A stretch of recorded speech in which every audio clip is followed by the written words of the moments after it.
paz do Senhor, amados irmãos, queridos alunos. Estamos iniciando mais uma jornada no nosso estudo de teologia, né? Iniciamos hoje a nossa sexta apostila, é também a nossa última apostila desse curso e nossa disciplina de hoje é Novo Testamento 4. Nessa disciplina nós estudaremos as epístolas gerais e também o livro de Apocalipse. Por isso, prepare aí a sua caneta, prepare aí a sua apostila, caderno de anotações e, principalmente, o que não pode faltar, a Bíblia, né? Porque ela é a palavra do Senhor. Irmãos, as epístolas gerais foram escritas durante uma era de perseguição e apostasia dos cristãos, numa época muito difícil, mas na primeira metade do primeiro século da era cristã, os crentes tiveram permissão para propagar o evangelho e gozavam até de uma certa paz. Mas por volta do ano 60, as coisas passaram a mudar, a perseguição aumentou muito e os cristãos passaram a ser incompreendidos pelo grande público. Eles não entendiam e interpretavam erroneamente as doutrinas cristãs de um Deus invisível. Eles não estavam acostumados com esse Deus invisível. Eles também falavam de um Salvador que tinha ressuscitado e que tinha morrido em favor do seu povo. E isso era difícil de compreender como o Salvador, um Salvador que morre, né? Um Salvador que ressuscita. Isso não era fácil, o entendimento dessas pessoas. Também falavam de um julgamento futuro que acabaria com os poderes políticos. Por essa razão, durante o reinado do imperador Nero, surgiu uma feroz reação contra os cristãos. Nessa ocasião foi que ocorreu a prisão e a morte do apóstolo Paulo. O reinado de Nero ele durou de 54 até o ano de 68 e foi um dos períodos mais difíceis do primeiro século aí na vida dos cristãos. As epístolas gerais são compostas por 8 livros. Esses livros são, primeiro, o livro de Hebreus, que é o que nós vamos estudar hoje, que é a carta aos Hebreus. Segundo, a carta de Tiago, seguido das duas cartas de Pedro, primeiro e segunda Pedro. O apóstolo João escreveu 3 cartas, primeira, segunda e terceira carta de João. E por último, a carta de Judas. Compõe toda as epístolas gerais. Muitas vezes nós perguntamos por que epístolas gerais? São chamadas assim, meus irmãos, porque são de natureza e alcance universal. Não se dirige especificamente a nenhum grupo, indivíduo ou congregação em particular. O intuito destas cartas de Hebreus, Tiago, Pedro, João e Judas era preservar a unidade da fé cristã e encorajar cada crente nos tempos difíceis. Por um tempo, a igreja cristã foi unicamente constituída de judeus crentes em Jesus Cristo. Mas depois houve conversões também dos gentios, fazendo parte assim da igreja cristã já existente. Observamos isso nas epístolas gerais. E a expansão da doutrina cristã foi muito grande entre os gentios, mas a convivência entre os gentios e os judeus cristãos acarretou certos problemas. Umas dificuldades começaram a aparecer, os relacionamentos começaram a ficar difíceis. E os crentes judeus achavam, por exemplo, que eles deviam guardar a lei mosaica.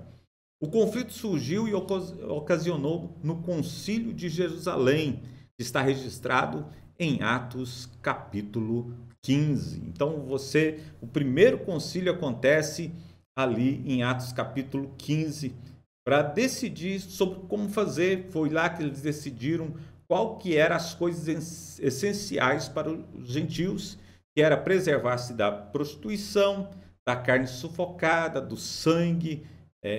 Então, essas foram determinadas algumas coisas essenciais que foram postas contra a idolatria também, né? Foram postas para os gentios. Cada uma dessas epístolas foi escrita, como nós já dissemos, em resposta a algum tema importante. E nós veremos agora os ensinos específicos de cada epístola. A epístola aos Hebreus vai falar da superioridade de Cristo. Cristo é superior a tudo, né? É superior à lei, ele é superior ao Antigo Testamento, né? Depois vem a carta de Tiago, né? Tiago, ele vai falar que a fé sem obras é uma fé morta. E em seguida, as duas cartas de Pedro. A primeira vai falar do sofrer por amor de Cristo e a segunda vai falar do conhecimento bíblico, seguido das 3 cartas de João, que vai falar sobre os falsos ensinamentos com relação à salvação. E por último, a carta de Judas, que vai falar sobre o crente deve batalhar pela fé. As epístolas gerais vai falar sobre problemas e perguntas apresentadas pelos judeus cristãos e os gentios também que foram convertidos ao cristianismo. Essas epístolas são muito breves, contudo de uma importância tremenda para as nossas vidas, inclusive nas nossas vidas hoje, para cada um de nós, é muito importante as epístolas gerais. Elas proporcionam um panorama completo da igreja do Novo Testamento. Cada um dos autores, desses autores aí das epístolas, eles de origem e experiências distintas. Eles escrevem de maneira diferente. Eles não falam do mesmo jeito. Cada um tem um pensamento. Cada um segue uma linha de raciocínio. Os livros que integram as epístolas gerais foram aceitos como livros canônicos mais ou menos no começo do século IV, no Concílio de Cartago, em 419 depois de Cristo, realizado na cidade de Cartago, no norte ali da África. Então aí foi quando aconteceu o concílio que decidiu a canonicidade das cartas gerais. Vamos falar sobre o tema da Epístola aos Hebreus.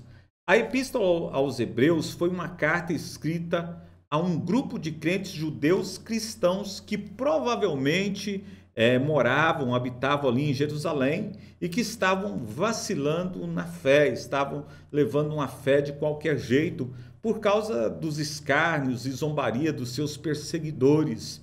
Esses crentes estavam começando a pensar que tinham perdido tudo ao aceitar o cristianismo. Então eles pensavam no altar, no sacerdócio, nos sacrifícios e às vezes se perguntavam e pensavam em desistir. Os apóstolos ficou preocupado. O Antigo Testamento é a sombra das coisas que viriam e que receberam o melhor, que é a substância, Jesus Cristo.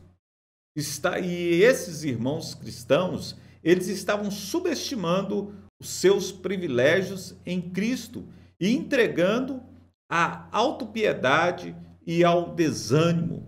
Corriam um perigo, como eu já disse, de até mesmo abandonar a fé. Eles tinham começado bem, mas infelizmente não tinham progredido. Então eu te falo hoje, irmãos, não é como você começa, é como você termina. O autor ele procura conduzi-los de um conhecimento mais claro, mais fácil, para uma melhor compreensão e mais madura também, principalmente exortando a serem fiéis ao Senhor Jesus, ser fiéis a Cristo. O livro também ele traz uma advertência oportuna e uma palavra de consolo a todos, especialmente hoje em nossos dias, quando muitos têm tão pouca instrução nos ensinamentos de Jesus e se inclinam a deixar-se levar por toda sorte de doutrina, todo pensamento de doutrina, tudo aquilo que afasta de Cristo, eles aceitam. É por isso que foi escrito, e o escritor aos Hebreus ele vai tentar falar com esses cristãos aí de Jerusalém.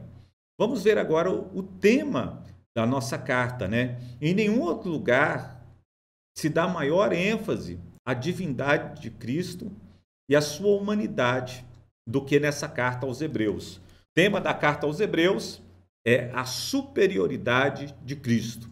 De fato, nenhum outro livro da Bíblia descreve de forma tão abrangente e plena a posição de Jesus como nosso intercessor junto ao Pai, como nosso grande sumo sacerdote. Jesus é capaz de entender todas as nossas necessidades, porque ele é um homem perfeito. Jesus foi homem perfeito, 100% homem, ele não pecou. A Bíblia diz que Jesus não pecou. Ele também se compadece de nossas fraquezas e pode satisfazer as nossas necessidades, porque ele também é Deus perfeito. Jesus, ele é um Deus perfeito. A frase inicial de Hebreus é uma das mais sublimes de toda a Bíblia. Ela equipara-se com as palavras iniciais de Gênesis e também de João. Hebreus, capítulo 1, versículo 1 diz assim: havendo Deus outrora falado muitas vezes e de muitas maneiras aos pais pelos profetas, nesses últimos dias nos falou pelo Filho, a quem constituiu herdeiro de todas as coisas, pelo qual também fez o universo. Aleluias, louvado seja Deus. Irmãos, nesses dois versículos encontramos tudo sobre Jesus, sua divindade, sua glória, o Criador, o herdeiro de todas as coisas, superior a todas elas. Ele é o nosso Salvador, ele é o Salvador. Nós aprendemos que neste livro existem duas grandes verdades. A primeira verdade é a existência de um Deus. Existe um Deus, irmãos. Nesse livro nós entendemos a existência desse Deus. Em segundo lugar, é o fato de que ele se revela aos homens. Um Deus que se revela aos homens. É o que diz a palavra, é o que diz essa epístola. Deus revelou outrora pelos profetas, mas nesses últimos dias ele se revela através do seu Filho Jesus Cristo. A epístola foi escrita para corrigir a ideia errônea que os judeus cristãos tinham perdido determinadas coisas ao aceitarem a Cristo como seu Senhor e Salvador. Foi por isso que ele foi escrito, porque eles pensaram, nós perdemos. Mas o cristianismo não é abrir mão, mas receber o maior dom da vida, na realidade, a própria vida. Porque Jesus, meu irmão, minha irmã, Jesus, ele é a própria vida. Cristo é a vida, ele é a fonte de vida. O autor e a data do livro. Autor, primeiro vamos dizer o autor, né? Não se sabe ao certo, irmãos, quem escreveu essa epístola. Nós não sabemos, a Bíblia ela não deixa claro quem é o autor. O escritor ele não se identifica, o escritor dessa carta, ele não se identifica quem é, nem no título original, nem através do livro, embora fosse bem conhecido pelos leitores. Ele fala de uma forma fácil que dá a entender que os leitores o conheciam. Por alguma razão, perdeu-se a sua identidade por volta do século I. Posteriormente, no século II até o século IV, surgiram muitas opiniões diferentes sobre o possível escritor de Hebreus. A opinião de que Paulo fosse o autor surgiu no século V. Entretanto, muitos eruditos conservadores descartaram a autoria de Paulo.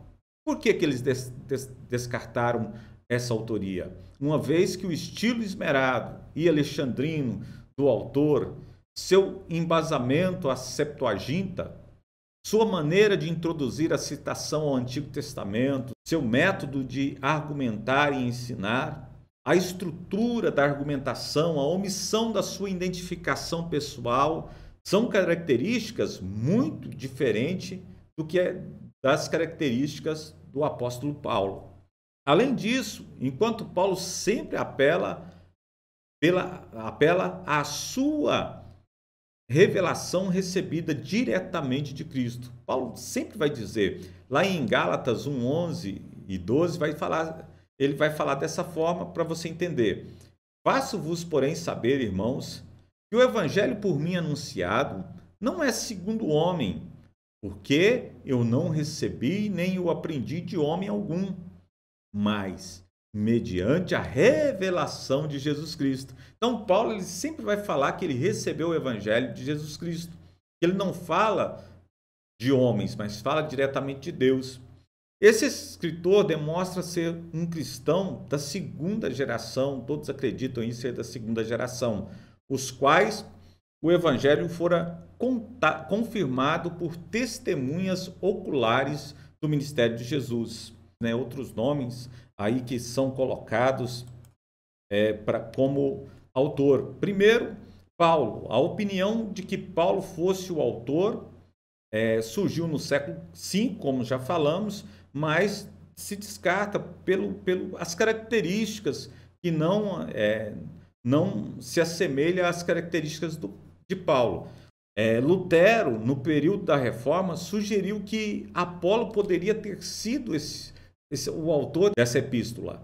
Apolo era judeu, alexandrino e foi instruído por Áquila e Priscila. Outro nome sugerido é o de Barnabé. Na igreja ocidental, Tertuliano, entre o século II e o século III, sugeriu que poderia ter sido a autoria de Barnabé. Por quê? Barnabé foi um grande companheiro do apóstolo Paulo, então ele poderia sim ser o escritor. Lá em Atos 4,36, diz que Barnabé andou aí com o apóstolo Paulo.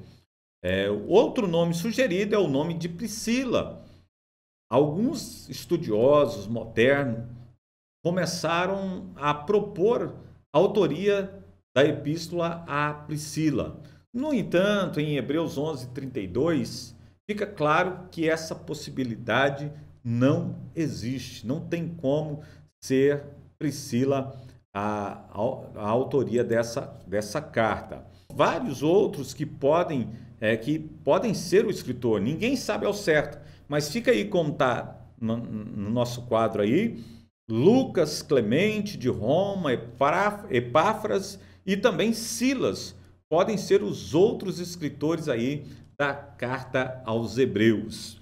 Irmãos, a carta aos Hebreus, ela foi datada entre os anos 64, a carta aos Hebreus foi provavelmente escrita entre os anos 64 até 70 depois de Cristo.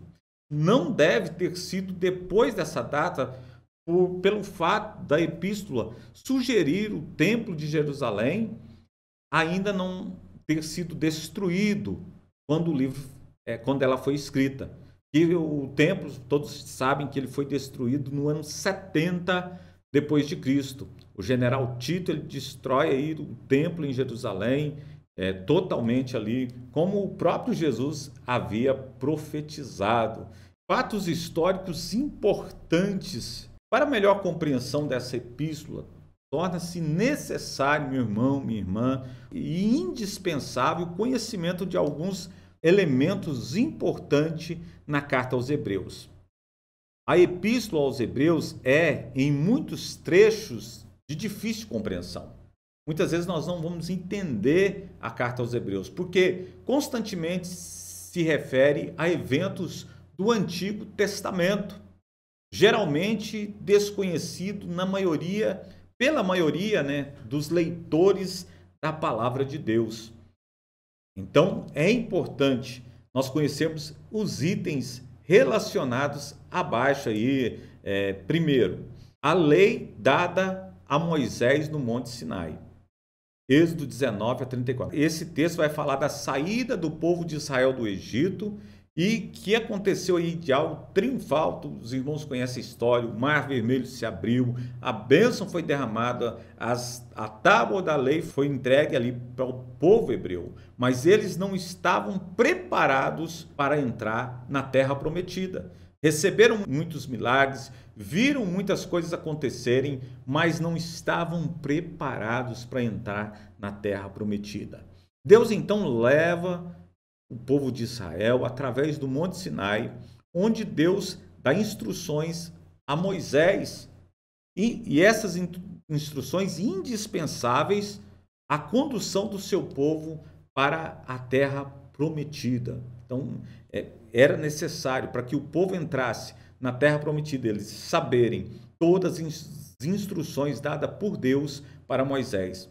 Regressando Moisés do Monte Sinai, leu para todo o povo os mandamentos, o qual concordou em fazer aliança de obediência ao Senhor. O povo de Israel ele faz uma aliança com o Senhor. Qual que é essa aliança? Aliança de obediência. Este foi o ato selado com o sacrifício de sangue. O ato da aliança feita com o Senhor foi um sacrifício de sangue, inaugurando assim o primeiro concerto de Deus com o seu povo. Moisés é instruído por Deus a subir novamente no Monte Sinai, desta vez para receber os mandamentos gravados em uma tábua de pedra. Devido à demora, Moisés começou a demorar ali, e o povo começou a ficar impaciente, o povo pensou que ele tinha morrido e chamou Arão e pediu para Arão fazer um bezerro de ouro como objeto de adoração. Este ato de desobediência quebrou o concerto feito entre Deus e o povo. Segunda coisa que nós devemos saber é a rejeição da terra prometida. Deus ordenou a formação de uma equipe de 12 espias para que inspecionasse a terra de Canaã. Ele chamou 12 príncipes e falou: vai inspecionar a terra, vai lá ver como é a terra, ver o tamanho, ver quem mora. Era isso, era espionar a terra. Quando eles voltam, trouxeram as evidências da riqueza dessa terra. Contudo, a maioria deles disseram que a conquista era tarefa impossível. Aqueles jovens príncipes, guerreiros, eles chegam para Moisés e falam que a conquista daquela terra era impossível, não creram na promessa de Deus. Os habitantes dessa terra são muitos, nós não podemos vencê-los. Esse foi o relatório daqueles 12 espias. Mas dentro desses 12 espias, tinha 2. Então, quer dizer, só 10 dão um relatório contrário, mas 2 espias, Josué e Caleb, acreditavam na conquista, pois confiava que a vitória não vem do homem, a vitória vem de Deus. O povo, então, rebelou-se a ponto de querer matar Moisés. Nesse dia, o povo de Israel, o povo que era escravo no Egito, que recebeu a promessa, agora querem matar Moisés. O resultado dessa rejeição foi o castigo dado por Deus, impedindo o povo de gozar do repouso na terra prometida. E qual o castigo? Peregrinar pelo deserto durante 40 anos. Esse foi o castigo. Como os espias ficaram 40 dias espiando a terra, o povo vai peregrinar pelo deserto durante 40 anos, por causa da desobediência, por causa de não acreditar na promessa de Deus. Irmãos, quando nós não acreditamos na promessa de Deus, nós ficamos vagando por tempos, dias e anos. Amém? Mas quando nós cremos, tomamos posse da bênção do Senhor, da terra que o Senhor tem para cada um de nós, a terra prometida. Amém? Terceiro, os sacrifícios levíticos. Devemos entender a ideia básica do sacrifício levítico é a de que o pecado deve sempre ser punido com a morte. Essa é a ideia central do Levítico, do sacrifício levítico. Só que, em vez do pecador ser morto, um animal tomava o seu lugar. Hebreus 9, 22 diz assim: sem derramamento de sangue não há remissão dos pecados. Haviam 5 tipos de sacrifícios e ofertas no Levítico, no Antigo Testamento. Primeiro, era o holocausto. Depois vinha a oferta de manjares, oferta pacífica, que eram voluntários e oferecidos como forma de adoração a Deus. É a oferta pacífica. Seguindo, sacrifício pelo pecado e pela culpa, que eram obrigatórios e oferecidos como ofertas pelo pecado. E, por último, sacrifício pela culpa. O sacrifício pelo pecado e pela culpa eram obrigatórios e oferecidos como ofertas pelo pecado. Outro ponto importante para a compreensão dessa epístola é saber a quem era dirigida. Nós devemos entender a quem essa epístola foi dirigida, né? Então, primeiro, ela foi dirigida aos cristãos judeus. Muitos judeus se converteram ao cristianismo, mas era difícil para eles abandonarem a sinagoga e as tradições religiosas, que por muitos séculos eles foram fiéis. Era difícil abandonar essa crença por outra, baseado unicamente na fé, né? A única coisa que eles tinham era a fé, não tinham mais nada. Segundo, cristãos perseguidos. Os primeiros cristãos sofreram grandes perseguições físicas, tiveram suas propriedades confiscadas, sofreram isolamento social e perderam seus empregos, apesar de todo o sofrimento. Como está escrito em Hebreus 12, versículo 4, ora, a vossa luta contra o pecado ainda não tendes resistido até o sangue. Nesse versículo diz que eles ainda não haviam resistido até o sangue. Então a luta era muito grande, mas eles tinham que resistir mais. Terceiro, cristãos desapontados. Então essa mensagem é voltada para os cristãos desapontados. Muitos desses cristãos perseguidos logo perderam o entusiasmo. Diz o autor aos Hebreus que, enquanto deveriam ser mestres, ainda continuavam como crianças na fé. O autor escreveu a epístola primeiramente com o propósito de responder a algumas perguntas e também comunicar o conforto divino àquela comunidade sofredora, que eles estavam sofrendo muito. Em segundo lugar, mostrar a superioridade de Cristo contra a apostasia e também estimular a perseverança. Foi para isso que o autor escreve essa epístola. Ele vai incentivar o povo a perseverar na hora da dificuldade. Vamos ver agora, irmãos, a estrutura e o conteúdo da carta aos Hebreus. Não é fácil encontrar uma única estrutura para este livro. No entanto, nós propomos o seguinte. Primeiro, vai vir a introdução. A introdução ela vai do versículo 1 até o versículo 4 do capítulo 1. Seguido também, o Filho de Deus, ele é superior aos anjos. Do capítulo 1, versículo 5 até capítulo 2, versículo 18. É a prova escriturística, a exortação, Cristo, irmão dos homens. Seguido também da segunda parte. A segunda parte, Jesus, sumo sacerdote, fiel e misericordioso. Vai falar da fidelidade de Moisés e a fidelidade de Jesus. Vai do capítulo 3 do versículo 1 até o versículo 6. A entrada no repouso de Deus pela fé. versículo 7 do capítulo 3 até capítulo 4, versículo 13. E Jesus, o sumo sacerdote misericordioso, vai até o capítulo 5, versículo 10. A terceira parte, o sacerdócio de Jesus Cristo.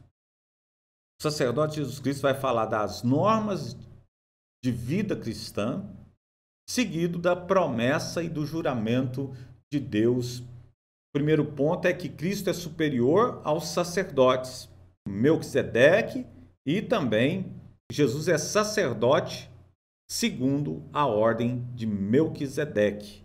O sumo sacerdote de uma nova aliança é o ponto 2. O novo santuário e a nova aliança. A insuficiência do culto no Antigo Testamento. O sacrifício de Cristo é definitivo. O mediador da nova aliança pelo seu sangue. Louvado seja Deus. E, por último, do ponto 2, nós temos o perdão dos pecados pelo sacrifício de Cristo. Recapitulação, sacrifício de Cristo superior ao de Moisés. Então faz uma recapitulação aí, a ineficácia dos sacrifícios do Antigo Testamento, a eficácia do sacrifício de Cristo. Então, a ineficácia dos sacrifícios do Antigo Testamento, do capítulo 10 até o versículo 10, do 1 ao 10, e a eficácia, aí sim, a eficácia do sacrifício de Cristo. A quarta parte, a fé perseverante, vai do capítulo 10 até o capítulo 12, versículo 29, do capítulo 10, 19 ao 12, 29. Então, nessa parte tem até ali os heróis da fé, vamos estar falando aqui. Primeiro, o apelo a evitar a apostasia. O crente deve evitar a apostasia. A fé exemplar dos antepassados, no capítulo 11, a galeria dos heróis da fé. O exemplo de Jesus, capítulo 12, do versículo 1 ao 13, seguido da fidelidade à vocação cristã. E, por último, o apêndice, o apêndice que vai do capítulo 13 até o versículo 25. As últimas recomendações, bênçãos e saudação final. A teologia de Hebreus, esse escrito, irmãos, ele estabelece uma relação entre o Antigo e o Novo Testamento, uma perspectiva cristológica. O tema central é o sacerdócio de Cristo e o culto cristão também.